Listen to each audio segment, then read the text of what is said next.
Hindu Muslim unity. In order to achieve independence Gandhi ji appeal for Hindu Muslim unity, यानी independence को achieve करने के लिए, उसको पाने के लिए गांधी जी ने हिंदू मुस्लिम यूनिटी के लिए अपील किया। अपनी बहुत ही यूनिक और पावरफुल टेक्निक की वजह से महात्मा गांधी बहुत ही इंपॉर्टेंट पॉलिटिकल फिगर बन गए 1919 के। धीरे धीरे उन्होंने अपने विरोध को, अपने प्रोटेस्ट को इंडिविजुअल मूवमेंट्स यानी अकेले आंदोलन के चलते चलते उन्होंने धीरे धीरे प्रोटेस्ट को, अपने विरोध को जन आंदोलन में बदल दिया। यानी बहुत सारे लोग उन्होंने अपने साथ जोड़ लिए। इन मास मूवमेंट्स, इन बहुत सारे लोगों की मदद से उन्होंने ब्रिटिश एम्पायर की नींव को हिलाकर रख दिया। गांधी जी की इनिशियल सक्सेस, यानी शुरुआती सफलता के बारे में जानेंगे। महात्मा गांधी की जो पहली अचीवमेंट थी, जो पहली उनकी उपलब्धि थी, वो 1917 में चंपारण में जो सत्याग्रह किया था, वो उनकी पहली सक्सेस थी। इसमें इन्होंने इंडिगो प्लांटर्स यानी नील की खेती करने वाले जो किसान थे, उनके लिए लड़ाई लड़ी, जिनका कि अंग्रेज लोग बहुत ही उनके लिए समस्या बने हुए थे। हिज अदर इनिशियल सक्सेस, उनकी जो दूसरी शुरुआती सफलता थी, वो क्या थी कि उन्होंने अहमदाबाद में जो मजदूर थे और कारखाना जो मालिक थे, उनके बीच में जो झगड़ा था उसको सुलझा दिया था। गुजरात में उन्होंने खेड़ा नाम की जो जगह थी, वहाँ के किसानों के लिए लड़ाई लड़ी, क्योंकि जो अंग्रेज लोग थे वो उनकी ज़मीनें बर्बाद हो जाने के बाद भी उनसे टैक्स वसूलते थे, लैंड से रेवेन्यू वसूलते थे। इसलिए खेड़ा में भी गांधी जी ने सपोर्ट किया किसानों का। उसके बाद महात्मा गांधी ने रॉलेट एक्ट का विरोध किया और 30 मार्च 1919 को उन्होंने लोगों से कहा कि वो हड़ताल करेंगे, फास्टिंग यानी भूख हड़ताल करेंगे, उनसे रिक्वेस्ट करेंगे, पीनेंस उनका विरोध करेंगे, मीटिंग करेंगे और जुलूस निकालेंगे पूरे देश में।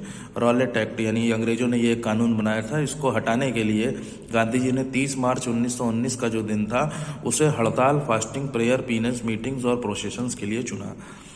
अब जलियांवाला बाग हत्याकांड देखिए क्या कह रहे हैं। 10 अप्रैल 1919 को डॉक्टर सत्यपाल और डॉक्टर किचलू को अरेस्ट कर लिया गया for protesting against the Rowlatt, क्योंकि वो रॉलेट एक्ट का विरोध कर रहे थे। इसकी वजह से जो विरोध था वो पंजाब तक फैल गया। पंजाब के लोग भी बहुत ज़्यादा गुस्से में आ गए। तो 13 अप्रैल 1919 को लोगों के लिए एक मीटिंग जलियांवाला बाग में रखी गई अमृतसर में, to demonstrate against the arrest, जिससे कि जो पकड़ा गया था इन लोगों को, डॉक्टर किचलू को और सत्यपाल को, उनको छुड़ाया जा सके। उसके खिलाफ जो है जलियांवाला बाग में अमृतसर में प्रदर्शन करने के लिए, डिमॉन्स्ट्रेशन करने के लिए ये लोग इकट्ठा हुए। In order to disperse the gathering, इन सारे इकट्ठा हुए लोगों को हटाने के लिए जनरल डायर वहां पर पहुंच गया विद हिज ट्रूप, अपने सैनिकों के साथ, and ordered firing ceiling the only exit door, और बाहर निकलने वाला जो रास्ता था उसको सील करके, उसको बंद करके उसने लोगों के ऊपर फायरिंग करने का आदेश दे दिया, गोली चलाने का आदेश दे दिया। Hundreds of people were killed, सैकड़ों लोग वहां पर मार डाले गए, and thousands were wounded in the firing, और हजारों लोग फायरिंग में घायल हो गए। This incident led to a wave of horror and indignation throughout the country. इस घटना की वजह से एक भय का यानी डर की जो लहर थी, और इंडिग्नेशन यानी असुरक्षा, या कह लो बहुत ही ज्यादा घबराहट जो थी, वो पूरे देश में लोगों के अंदर फैल गई। Rabindranath Tagore surrendered his title of knighthood. Rabindranath Tagore ने नाइटहुड की जो उपाधि मिली थी, उन्हें सामंत की जो उपाधि मिली थी, अंग्रेजों की तरफ से ये दी जाती थी, उसको इन्होंने छोड़ दिया, सरेंडर कर दिया। And Gandhi ji return the Kaiser Hind medal, और गांधी जी ने कैसर हिंद का मेडल लौटा दिया, given to him for his work during the Boer war, क्योंकि बोर वार में ये एक युद्ध था जो कि भारत के अंग्रेजों से दूसरे लोगों का हुआ था, उसमें गांधी जी ने अपना बहुत योगदान दिया था, इस वजह से उनको मेडल मिला था कैसर हिंद का, तो वो भी उन्होंने वापस कर दिया। नॉन कॉपरेशन मूवमेंट, असहयोग आंदोलन, प्रोग्राम्स ऑफ द मूवमेंट, क्या कार्यक्रम होते थे इस मूवमेंट के। On 31 August 1920 Gandhi ji launch the non cooperation movement. 31 अगस्त 1920 को गांधी जी ने नॉन कॉपरेशन मूवमेंट लॉन्च किया। This movement aimed at attaining swaraj, इस मूवमेंट का जो मुख्य लक्ष्य था वो स्वराज था, यानी हम लोग का खुद का राज हो, भारतीयों का राज हो, इस तरीके के लिए उन्होंने ये प्रोटेस्ट किया एक साल के अंदर।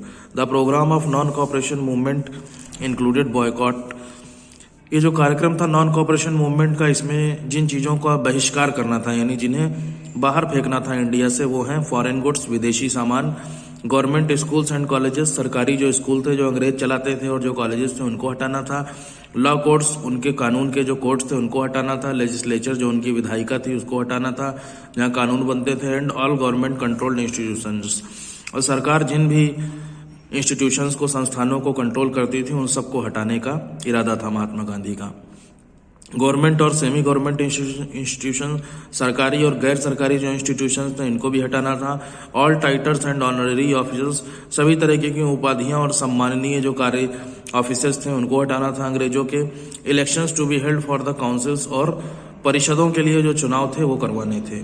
ठीक है, काउंसिल्स यानी जो अलग अलग स्टेट्स होती थी, जो विधानसभाएं होती थी, वो चुनाव भी करवाने के लिए गांधी जी मांग कर रहे थे। The programme also aimed at some positive constructive features, इस कार्यक्रम में का लक्ष्य कुछ पॉजिटिव कंस्ट्रक्टिव फीचर्स यानी कुछ रचनात्मक फीचर्स भी लाने के लिए ये कार्यक्रम संबंधित था। वो कौन थे? प्रमोशन ऑफ स्वदेशी, particularly hand spinning and weaving, यानी स्वदेशी अपनाओं का जो प्रमोशन था, यानी उसको बढ़ावा देने का जो काम था, उस पर भी गांधी जी ने जोर दिया, जिसमें स्पिनिंग एंड वीविंग यानी कताई करना और बुनना, इस काम के लिए उन्होंने जोर दिया। Removal of untouchability among Hindus में दो अनटचेबिलिटी यानी एक दूसरे को छूने ना छूने की जो अनटचेबिलिटी की भावना लोगों के अंदर थी उसको हटाना था। Promotion of Hindu Muslim unity, और हिंदू और मुसलमानों को एक करना था। Result of non cooperation movement, अब इसका परिणाम देखिए क्या हुआ। As a result of the non cooperation movement, khadi became very popular and all the members of the Congress committee compulsorily started wearing khadi. Non cooperation movement के रिजल्ट में खादी जो है वो बहुत ही ज़्यादा लोकप्रिय हो गया कांग्रेस के सभी सदस्यों में, और इसे कंपलसरी कर दिया गया कि लोग खादी पहनेंगे, कांग्रेस के लोग। द चरखा became the symbol of freedom, आज़ादी के लिए चरखा सिंबल बनाया गया, गांधी जी का जो चरखा था।